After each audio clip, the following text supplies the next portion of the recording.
The Galaxy S25 was finally unveiled, and while yes, it's technically a new phone, it's a little hard to see what's actually new here. Samsung didn't make it easy for me to find 5 new interesting features to make this video, but through unparalleled focus and dedication, I was able to find some. So here are the top 5 new features with the Galaxy S25 Ultra.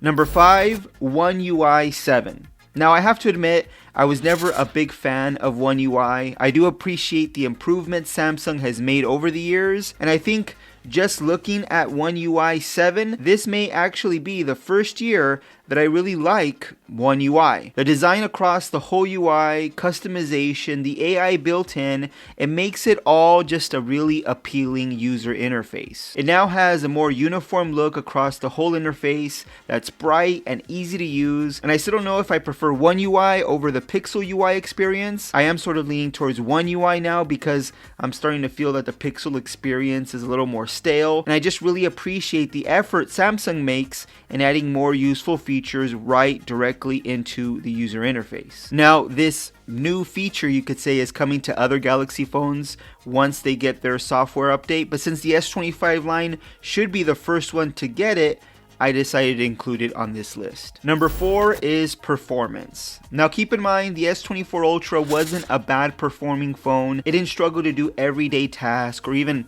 high intensive task either, but the S25 Ultra with its all new Snapdragon 8 Elite for Galaxy is going to continue to build on an already great performing phone. Samsung says that the S25 Ultra has 37% faster CPU performance, 30% faster GPU performance, and 40% faster AI performance, which is important for this phone. This phone should just fly through anything you throw at it. Battery will be slightly better, not much. It's going from 30 hours to 31 hours, I believe, but it still has the same 5,000 milliamp hour battery, so we're just seeing slightly better performance when it comes to battery life. And because this phone will be doing a lot of AI tasks, and many of them on device, it's important that this has a very capable chipset, and that's what Samsung is giving us here. We'll have to see how it benchmarks in comparison to the iPhone, but this should be the fastest, best performing Android phone you can buy. Number 3 is new camera features. Now these are features that I feel many won't really care about, but there are some that I think will appreciate them. Like log video, which will allow you to record in a format that captures more dynamic range and detail, and then it will allow you, when you go to edit that video, to have much more flexibility when color grading. Expert RAW for photos does much of the same as well.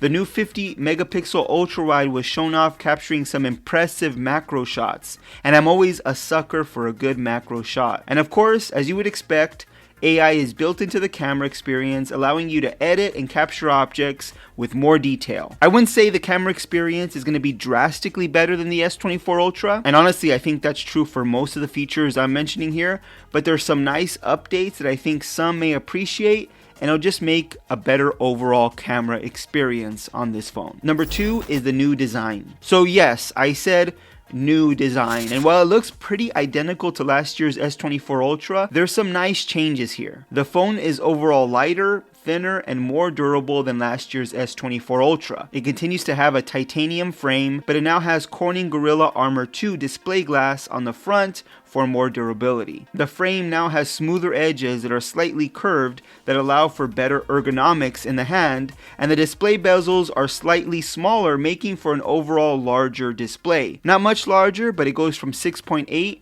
to 6.9 inches. So no huge changes here, but a lot of smaller changes that add up to an overall better design and experience. I'm not a fan of the new colors this year. None of them really stand out to me, but that's pretty much the case every single year, so I'm not going to really hold that against the S25 Ultra. And the number 1 new feature for the Galaxy S25 Ultra is Galaxy AI. AI is where the focus of this year's S25 really is, and Samsung really doubled down on adding new features to Galaxy AI. For example, the Now Brief gives you personalized briefing or reminders specific for you before you start your day or as you go about your day. Galaxy AI can now listen to a phone call, transcribe the conversation, and provide summaries of that conversation. Google Gemini is now integrated with Galaxy AI to give you more possibilities, more flexibility. You can hold down the power button to bring up the assistant powered by Gemini and Bixby, Not sure how much Bixby is actually doing here, but it gives you the best of both worlds. And the amount of actions or tasks you're going to be able to do with this assistant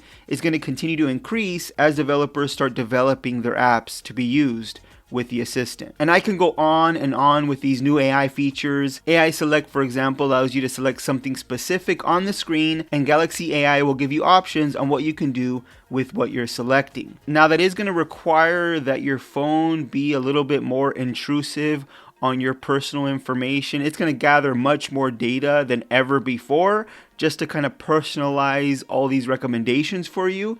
And how useful all these features will actually be, I guess, will depend on you. And those are my top 5 new features for the Galaxy S25 Ultra. Samsung really didn't do much to make this phone different this year. I definitely don't think you should upgrade from the S24 Ultra, and you probably shouldn't even upgrade from the S23 Ultra. I can even argue that there's some downgrades with the S25 Ultra, like the updated S Pen, which is missing features that the S24 Ultra's S Pen had. And if you want to see me make a video on those downgrades with the S25 Ultra, make sure to leave a comment down below. Thanks for watching, guys, and I'll see you on the next one.